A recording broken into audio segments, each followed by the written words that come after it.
right. Okay, we're going to move on now, and I just want to tell our audiences very quickly, we've just presented the national picture to our audiences. But now it's important to zoom in closer. We haven't told everyone who's listening yet this, but we are actually going to be looking at different community formats now. First, we're going to be taking a look at the neighborhood, but then we're also going to be taking a look at the workplace. What does the workplace feel like for a woman?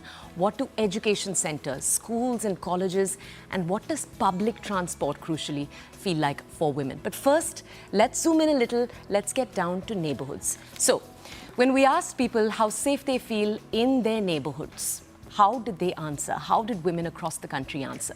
Number one, 82%. Again, this is a huge number, very, very high. 82% of women saying they felt safe. Unsafe at 4%. Just 4% said that their neighborhoods feel unsafe for them, and neutral coming in, as you can see, at 14%. Now, there are a few sets of numbers we want to bring you here, so we're going to move along.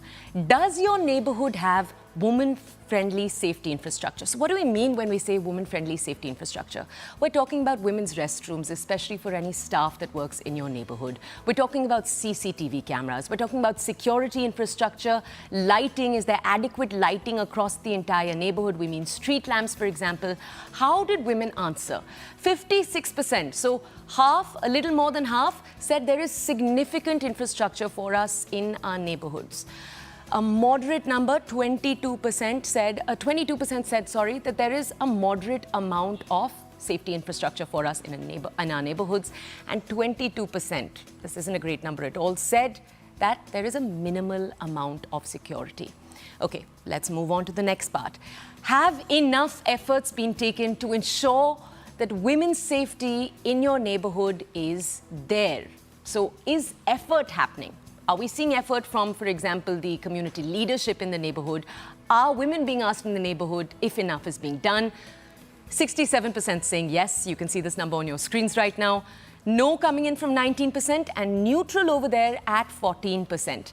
Now, we asked women after that, has your neighborhood safety improved in the past 2 years? So if you just take a timeline of, thinking back, closing your eyes, thinking back to what your neighborhood felt like 2 years ago and what it feels like today, do you feel like the situation has improved in just your community? 43%. Again, a little less than half said yes, the situation has improved by a lot. At moderately, you can see on your screens, 36% of women said yes, moderately in the last 2 years, the situation has improved, and 21% said only a little.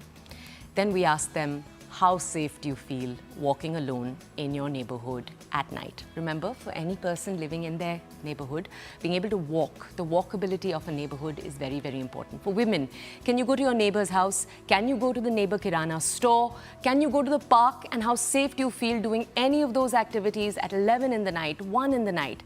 54% said so. A little more than 1 in every 2 said they feel highly safe doing this. Neutral came in, as you can see, at 31%, and a 15% chunk there said that they actually feel highly unsafe while doing this. Okay, that's the zoomed in numbers. Let's go over very quickly to Dr. Kanupriya, who's with us. We also will just go over very quickly to the expert who's just joined us this morning. Good morning, ma'am.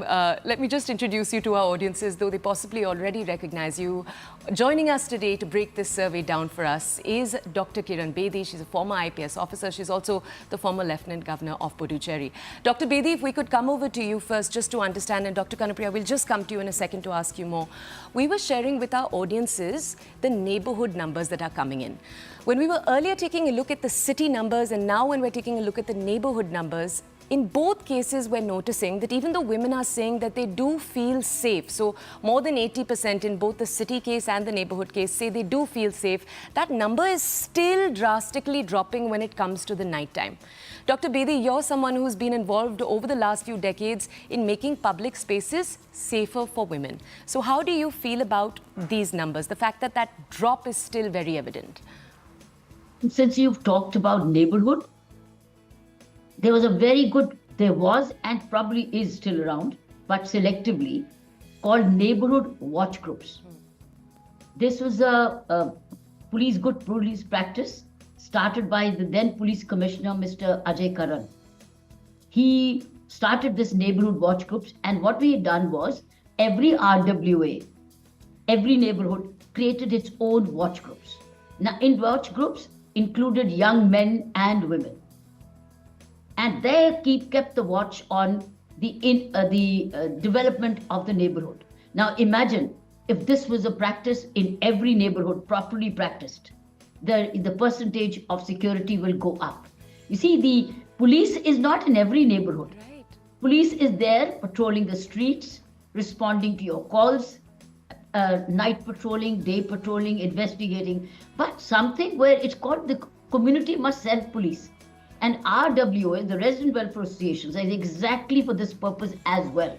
Not only about civic amenities, but also maintaining their own security, which comes through neighborhood watch groups. So if every neighborhood also inducts its young and women in it, that means you really get to know which house is a disturbed house, which house is disturbing at night, who is going and coming. And these are all because now colonies have become very gated.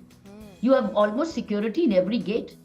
And if that security is also better oriented and inspired and watched and trained, and also in coordination with the beat system of the local police station, you will see the security enhancing, because the watch and the camera watch. What about the camera analysis? So while we have the cameras, we don't have the camera watch and camera analysis. So two things: if the security is trained in camera watch, camera analysis, night watchmen at the gates, neighborhood schemes, you will see this percentage go up considerably. And of course, report to the police anything suspicious moving around, so that the police can immediately check and prevent. I think it will immediately notch up your percentage of people feeling more secure. Wow, Dr. Bedi, could we ask you a slightly complex follow-up question to this that will make this slightly murky? There's often the problem that, watch groups or neighborhoods overlooking their neighbors could devolve into moral policing. How do we ensure that doesn't happen in such situations? It's not overlooking.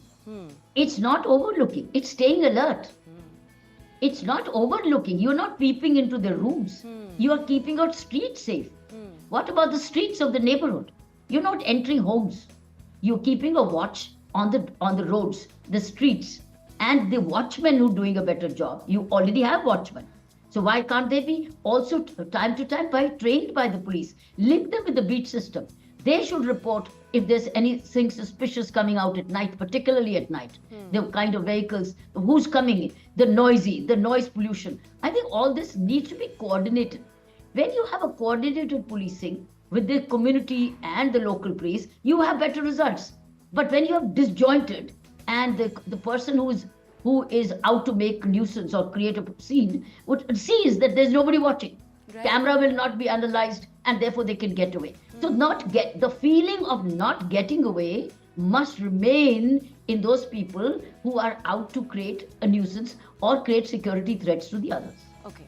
And Dr. Bedi, could we ask you lastly in this section, when you were overlooking communities like this, how much of a problem was the maintenance of facilities? So sometimes you'll have communities that have CCTV cameras, but the cameras may not actually be active, or they may not be angled in the right direction. Was that a persistent problem, or was it actually not, and do we exaggerate that issue? That is exactly the job of the RWAs. The resident welfare associations must take charge of their securities. And I'm also a member of a resident, I'm also living in a colony which has an RWA. It is gated, it has security men, and we make sure that they do patrol night and day, and there's somebody supervising them. So it's not, and then there's a camera watch at all. And if there's anything suspicious, it is reported. So every RWA is also mandated to not only maintain its civic services, but also its security services. And that is why you have an improvement, because you can't have beat policemen in every resident colony, but you have an RWA in every colony because of its own needs. So I think if RWAs, community must take responsibility for its overall maintenance. So I think security is critical, and it is being done. And that is why you see the feeling of security going up. But community must take charge.